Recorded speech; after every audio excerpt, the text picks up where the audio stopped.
love you. I love you. I love you.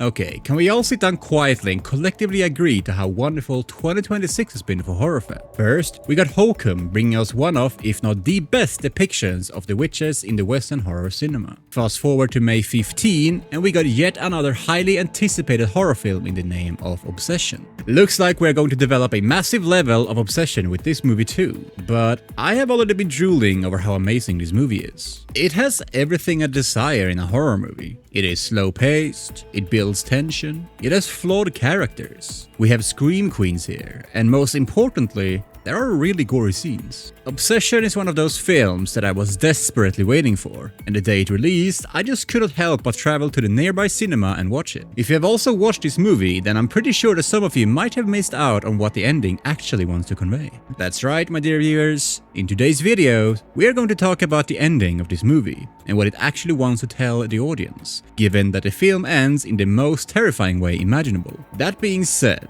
let's start today's video without any ado. P.S. There are going to be spoilers in this video, so if you have watched this movie, you're absolutely welcome. What is Obsession about? So, before exploring the ending of the movie, we need to discuss what this film is exactly about and obviously why it's called Obsession. Of course, the film's core premise circles around obsession, of course, in the context of romantic desires and unrequited love. In many romantic movies, we have often seen this common trait of a desperate lover making a wish so that his crush can finally be his lover. To give one effective example, I would like to mention that one Thai film named One Day, where a man who has a crush on his co-worker makes a wish so that his crush can be with him for just one day. Surely, there are hundreds of other movies that revolve around this concept, and Obsession exactly plays with that concept. Adding a sprinkle of what if everything goes wrong, this movie presents a be careful what you wish for tale instead of creating an optimistic story. It centers on this guy named Bear, a shy music store worker who carries a silent crush on his childhood friend Nikki. One night, when Nikki asks him if he has feeling for her, he gets nervous and hence denies it. That silly mistake enrages Bear and propels him to take a massive risk, as he takes advantage of his token called One Wish Willow, which, if broken, allows to make a wish. So yes, Bear does make a wish. It's that Nikki desires and loves him more than anyone in the fucking world. And this is when things takes a serious turn. When Nikki, as a result of the cosmic risk, finally develops an obsession with Bear. But to a point that it becomes damaging, both for Nikki and for Bear. And that itself is proved by how we don't see the movie brag about any kind of body count until it nears its conclusion. And this is why we need to understand what the ending exactly means. Especially because when the film nears its ending, that's when the terror of the movie gets elevated, and the overall experience just becomes nauseating. But is this the only horror/thriller film that talks about unhealthy obsession? Other films about obsession? In all sincerity, no. It is definitely not the only dark film that talks about unhealthy obsession. Do you remember Fatal Attraction? That film starring Michael Douglas and Glenn Close. We all remember how the latter comes out as one of the best femme fatales in this movie. Honorable mention, Sharon Stone in Basic Instinct. That film itself is a primary example of unhealthy romantic obsession that just crosses limits in all ways imaginable. Then we have Misery, one of my most favorite Stephen King novel adaptations ever. Kathy Bates plays Annie Wilkes, the crazed stalker fan in this movie. Her obsession with Paul Sheldon forms the crux of the plot of this movie. But then again, it's not the obsession in this movie that fascinates the fans. It's the double entendre too. Third, we have Dorfan, detailing a teenage fan's obsessive love for a pop singer. That film is just so disturbing. Mentioning this movie itself feels like committing a sin. We can also use the 2013 direct-to-video thriller film, Crush, as an example too. Now that being said, let's jump to explaining the ending of the new 2026 film, directed by none other than Curry Barker, who also made Milk and Cereal.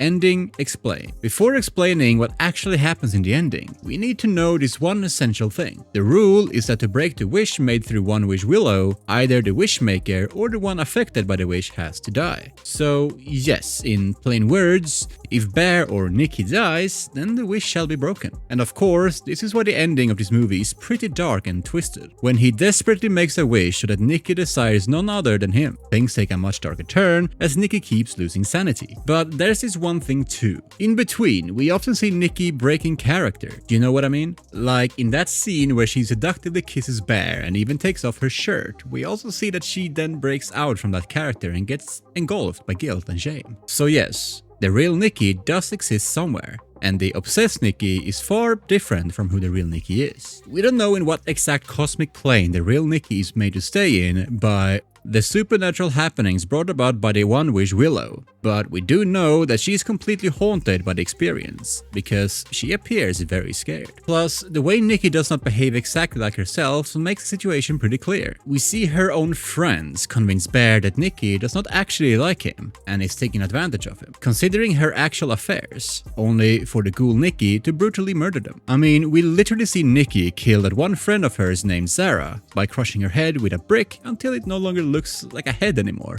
but a pulp. If you have a sensitive heart, then I would request you to watch this scene with your own caution, or just not watch it at all. But still, it's not as deranged at whatever happens in their fan. Talking about Sarah, she's definitely the saddest character from this movie because throughout the film, we see her understanding Bear more than anyone else. Yet, unwillingly, she becomes the victim of the obsessed Nikki. But then again, Bear is not entirely a victim. His desperation is what has been causing whatever is happening throughout the film. And out of the same desperation, he also chooses to reverse the wish. So yes, Bear's desperation and desire to get anything he desires becomes his tragic flaw throughout the film.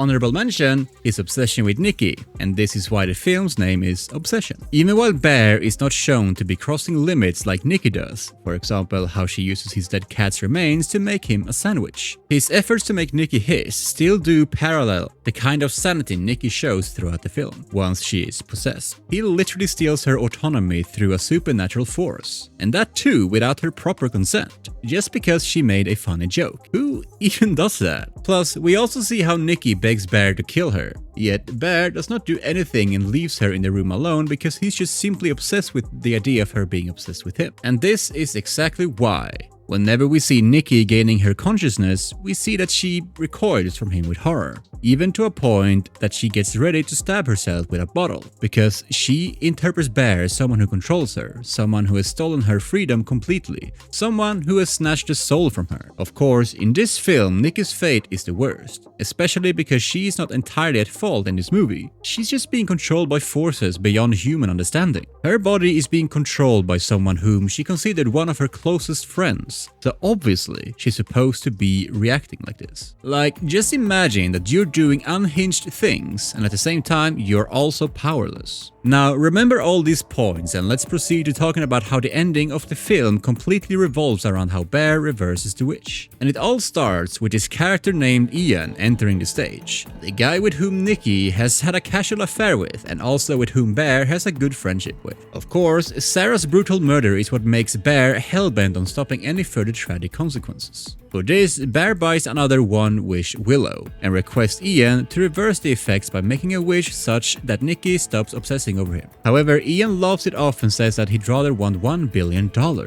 Ridiculously enough, his wish is granted and cash rains down on them both. But then again, this is One Wish Willow, which means that you can ask for only one wish. So to make another wish, you have to buy another One Wish Willow, and Bear does. But before Bear and Ian can do anything to stop Nikki, the possessed Nikki murders Ian. She then reminds Bear that he is the one who wished for this and threatens that she will shoot herself with a gun. But Bear then desperately ODs on Oxydon, the same drug that caused his pet cat's death. During the same time, out of anxiety, the possessed and obsessed Nikki breaks the One Wish Willow and makes a wish that Bear loves her forever. Bear then snaps out of his consciousness and comes out to approach the possessed Nikki. However, before a relationship can even be forged, Bear overdoses and dies. And like I said, if one of the two dies, the wish is reversed. So yes, the possessed Nikki's wish will be fulfilled, and at the same time Bear's wish also gets reversed. But what makes the ending much darker is that we see Nikki gaining back her consciousness and letting out a horrifying scream. This just shows how unhealthy obsession affects both the one doing it and the victim of it. Obviously, because the victim of unhealthy obsession is often oblivious to the consequences and realized what actually has been happening to her only at the very end of all the consequences. It's quite similar to how you are being controlled as a puppet, but you don't know about it. So when you finally get a grasp of this thing,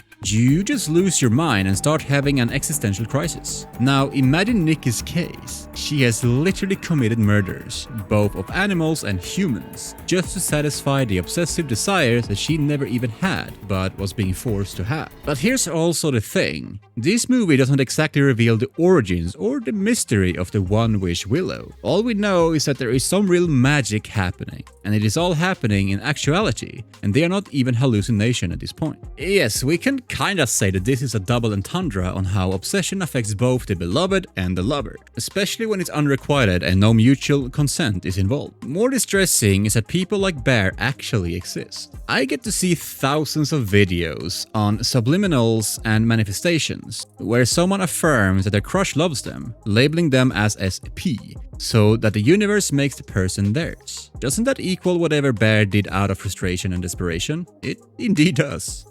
The Monkey's Paw and Other Interpretations. Speaking about what the director himself cited as the inspirations behind his concept, he talked about an annual Halloween series premiered by this popular animated series called The Simpsons, titled Treehouse of Horror. In the very second episode of this Halloween special series, which is considered one of the best episodes from the same, and also something that is full of classic Simpson moments, the Simpsons discover a magic monkey's paw, which grants them 4 wishes. Of course, this was inspired by the 1902 story, The Monkey's Paw, where one's obsessive desires leads to a horrific tragedy, which is why we can conclude that One-Wish Willows in Obsession are inspired by the story of The Monkey's Paw. The exception being that One-Wish Willow grants only 1 wish, and not 4. And yes, One-Wish Willows also have one nightmarish consequence. Of course, Ian's wish of $1 billion had also come with one catch, but we just didn't get to see it because before he could even experience that, he got killed by Nikki. Another interpretation can be that the One-Wish Willows don't always come up with nightmarish possibilities, because we see that when Ian wishes for $1 billion, we don't exactly see any negative outcome. Probably the possessed Nikki causing so much damage in Bear's life was some kind of punishment, especially because One-Wish Willows are linked to some eerie agency called Tabby Cat Curiosity. Okay, Tabby Cat Curiosity, does that mean the role of cat and curiosity in obsession? Notice the reference made here, in the name of the agency. There's a saying that curiosity kills the cat, which is exactly what happens throughout the movie. Not only do we see a literal cat getting killed, but we can also conclude that Bear is that cat, who gets killed by curiosity. Didn't understand this? Let me explain. At first, we see that Bear had his pet cat, who died by unwittingly consuming oxycodone. And guess what? At the end of this movie, Bear also dies by consuming the same oxycodone. So the possessed Nikki feeding him a sandwich made of the cat's remains was kinda foreshadowing of what will actually happen to him. Or maybe that specific scene was just for shock value, because we don't see Bear turning into a sandwich. But then again, Bear says that he's a food critic. There is indeed so much to think about. So yes, this is the exact reason why we see the cat constantly appearing in this movie, both in the name of this agency that markets these One-Wish Willows and also in the actual happenings. Plus, cats are symbols of protection, spiritual awakening and good fortune, so the death of the cat simply symbolizes how Bear is inviting misfortune to enter into his life. Social satire and obsession. Of course, like I said before, this film kinda makes a double entendre on how both parties suffer when one gets unhealthily obsessed with another. However, at the same time, we also see this film mocking the stereotypical toxic relationships. For example, we see Nikki killing anyone whom she feels is coming in her way of love. This kinda parallels extreme possessiveness in toxic relationships that humans often get entrapped in. Maybe whatever Nikki is doing are all manifestations of Bear's intrusive thoughts, especially because he was immensely obsessed with Nikki. Nobody knows. Plus, we also see the possessed Nikki try to preserve the dead bodies of Bear's beloved ones. First, she did this with the remains of his dead cat. We know how much Bear loves his cat and how he was torn by the fact that the cat died due to mistakenly consuming his grandmother's medicine. Second, Sarah.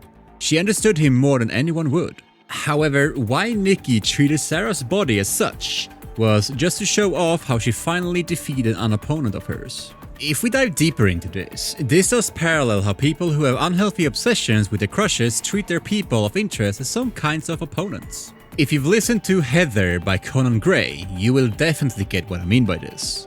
Personal thoughts. Personally, I love this movie. It has everything I have looked for in a horror movie. Be it hidden meanings, amazing performances, a superbly composed soundtrack, or perfect coloring and cinematography. It just has it all. And if you have not watched this movie yet, I would request you to go to your nearby theaters and watch this movie. And please, don't forget to grab a popcorn bucket, for the whole experience is just going to be amazing. Anyways, that's it. This is the end of this video. If you enjoyed watching this video, you can drop a like and share this video with your friends. Also, don't forget to subscribe to our channel and hit the bell icon to never miss any updates. I will see you in the next video. Bye bye.